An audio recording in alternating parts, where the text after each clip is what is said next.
So yun guys, isa-isahin na po natin yung mga latest model po ni Tecno at saka syempre yung mga affordable at yung entry level.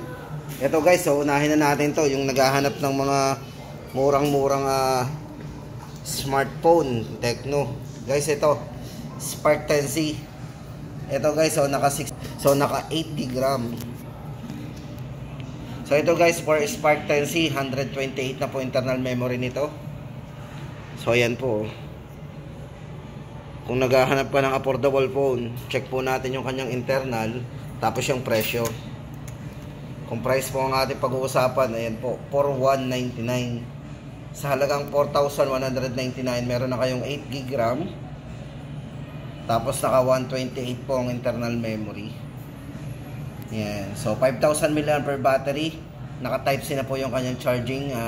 Then size ng screen, 6.6. So may malaking screen po yan. So naka 6.6. Tapos siyempre yung design nito, futuristic po ang design yan. Kasi napakaganda naman talaga. Oh, kita. Sa halagang 4,199. Spark 10C. Tapos ito pa guys, for Spark 10 naman. So ito, may dalawang variants po tayong pagpipilian sa Spark 10. So yung likod na lang po ang tingnan natin kasi ay dami phone po itong hawak natin. So yan.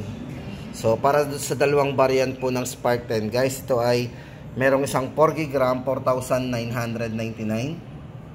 At para doon sa kanyang 8GB RAM, 128, 5,699 lang din. So ayan ang ating specs. So ito guys ay merong 50 megapixel ultra clear para sa kanyang rear camera, 5,000 mAh battery para doon sa kanyang super battery, at supported po siya ng 18 watts plus charge, so fast charging yan. So maganda dito guys, naka 90Hz na rin po yung refresh rate nito. So yan, so hindi na kayo lugi guys, dalawang variants yung pagpipilian natin para sa Spark 10. Pili na lang kayo sa 4,999, pareho silang 128. So RAM lang po yung pinagkaiba nila. Yan ang ating update sa mga entry level at affordable phones. At yan guys, lipat tayo dito. Kung gusto naman, ito sa halagang 7,499, si Tecno po ay merong Spark 10 Pro. Yan. So maganda dito sa highlights mo nito, yung 16GB RAM nito plus 256GB internal memory. So ito yon kay 10 Pro. Meron na po kayong 16GB RAM, 256 internal memory. Oh, di ba? Sulit kayo dito. Pagdating sa internal, halos hindi na kayo maglagay ng memory card dyan sa sobrang laki ng internal nito. Yan guys ang ating update para dito kay Spark 10 Pro na naka 16GB mega RAM at 256 po ang kanyang internal memory. So naka classy and shiny design ito, yan. Classy and shiny design po yan. So yan po yung isa sa pinagmamalaki ng kanyang design. Yan. At ito naman guys ang update natin doon sa kanilang very yan, napaka bestseller po nilang model. So yan, kay Camon 20 Pro at Camon 20 Pro 5G. So yan dalawang yan guys ang update natin. So siyempre same price pa rin. Ito guys, kaya ma-appreciate mo dito kay Camon 20 Pro, 8,999. Marami po nagtatanong sa comment section natin kung nag-markdown daw po ang presyo nito kasi na doon sa presyong 8,999 nga naman napakamura para doon sa kanyang yan. Naka MediaTek Helio G99 po yan, gaming processor. Then naka 2K portrait video po yan. Kung magagawa kayo, mag-record kayo ng video, naka 2K po yan. Then sa camera, meron siyang 64 megapixel night portrait camera. Size po ng screen nito, 6.67 ang size ng screen, na naka 120Hz po yan, tapos AMOLED display. O nga naman, sa halagang 8,999, meron kang 120Hz na refresh rate at naka-AMOLED. Ang isa pa dito guys, meron siyang fingerprint on screen. Hindi sa side, kundi sa screen po yan. Usually, ginagamit po yan ng mga high-end na mga mid-range phone. Yan, nasa screen yung kanyang security. At dito, sa halagang 8,999 ay nasa kanya na yun. At yun guys, 256 ulitin natin, 16 GB RAM.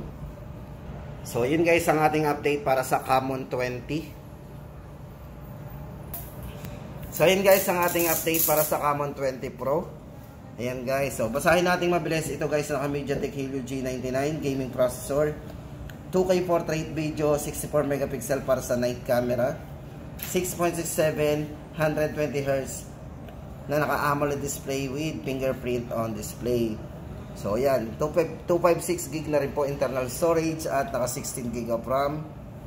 Yan, kasi extended RAM po yan. So yun guys, dito naman tayo sa sa Camon 20 Pro 5G. Ito po yung ating update, Camon 20 Pro 5G. Yan. So price update po natin dito, same price pa rin. 11,999. Yan guys, 11,999. So ulitin po natin yung kanyang mga specs. Ito basahin natin. So ito guys, para doon sa kanyang highlights. So ito guys ay naka 64 megapixel night portrait camera with optical image stabilization. Then 33 watts fast charging po yan with 5,000 mAh battery. So ito mataas po talaga yung kanyang ginamit na processor kasi naka MTK Dimensity 8050 po yan, 6 nanometer processor. So maganda dito, AMOLED display po yan, although hindi natin nakikita yung actual, pero syempre alam naman natin pag sinabing AMOLED. At syempre guys, sa kanyang front camera, so meron siyang 32 megapixel na camera. And so yun guys ang ating update para dito sa kay Camon 20 Pro 5G. 11,999 po yan.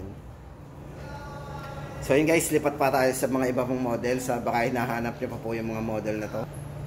So ito guys, baka naghahanap pa po kayo ng Spark Go 2023. Siyempre, laging affordable na hanap natin. Ito, available pa rin, Spark Go 2023. Dalawang variants po ang ating pagpipilian.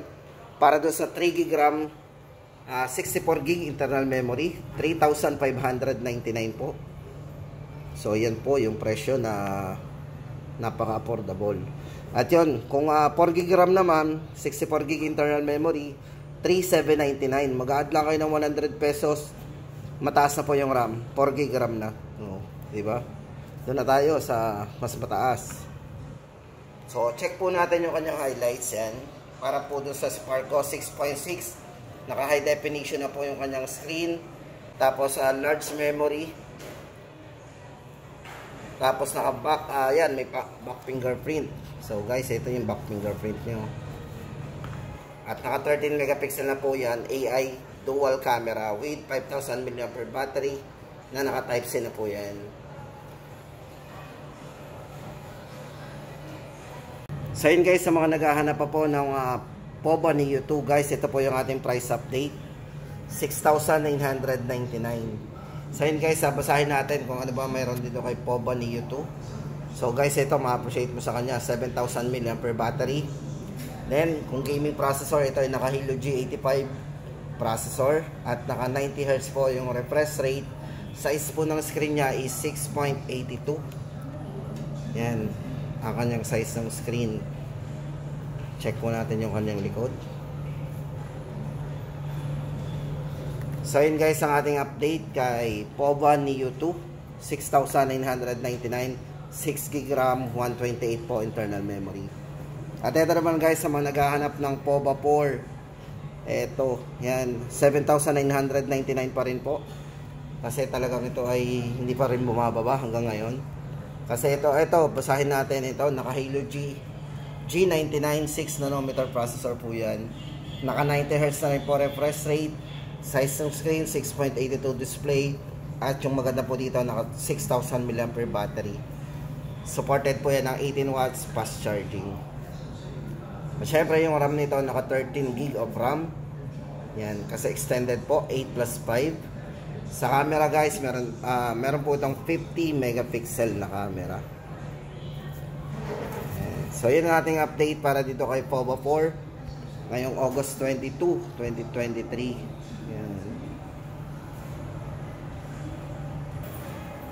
Tapos guys, ito good news sa mga naghahanap pa po ng Camon Camon 19 Pro. Ito, for Camon 19 Pro guys, price natin dito is, ito sa kanila dito yan sa SM Lipa. Guys, ang presyo po dito kapag cash, 11,990. Makaka-discount po tayo. Bababa po talaga siya. 11,990. At kung i-credit card po natin yan, 13,490. Yan. So, basahin po natin yung kanyang parameters. So, naka 64 megapixel po yan. Bright night portrait camera with optical image stabilization. At syempre, meron din siyang 50 megapixel na 50mm Pro portrait camera. So, yan. Na naka 120 Hz na po yung refresh rate nito. Ayan. Camon 19 Pro. At ito naman guys, para naman sa kanyang 5G, Camon 19 Pro 5G. Ito guys, naka 128 na rin po yung internal memory, 13 GB of RAM. So ayan. Ito maganda dito, naka NFC na po. Parehas pa silang may NFC and near field communication. So ito guys, ang highlights po ng Camon 19 Pro 5G. Yan, syempre unang-una yung 5G niya. Connectivity and downloading ay talagang mabilis. And 16 megapixel po para sa kanyang selfie front camera. 64 megapixel para sa bright night portrait with OIS. So, yung kanya pong nipis, so yung kanyang bezel, nipis mo ng bezel niya, it's 0.98mm slimmest bezel. So, ayan guys, ang ating update para dito kay Camon 19 Pro 5G. Ayan. Guys, good news. Ito, baka naghahanap kayo ng POVA 4 Pro. Available pa po. Ayan, ito, naka 6,000 mAh battery. 45 watts fast charge po yan, supercharged. 8 GB RAM, 128 internal memory. So ito po yung presyo niya ngayon. 8,399 kung ikakash po natin. So maganda dito guys, naka Helio G99 po yung kanyang chipset. Size ng screen 6.66, AMOLED display po yan. Yan. Then camera 50 megapixel artificial intelligence camera. Meron po siyang ganon. So yan guys ang ating update para kay Tecno POVA 4 Pro. Sa mga naghahanap po ng POVA 4 Pro, napakamura na, 8,399. 400 lang po yung lamang niya dun sa kay POVA 4. So yan guys ang ating update ngayong August 22, 2023 sa kay Tecno at sa mga model po niya available.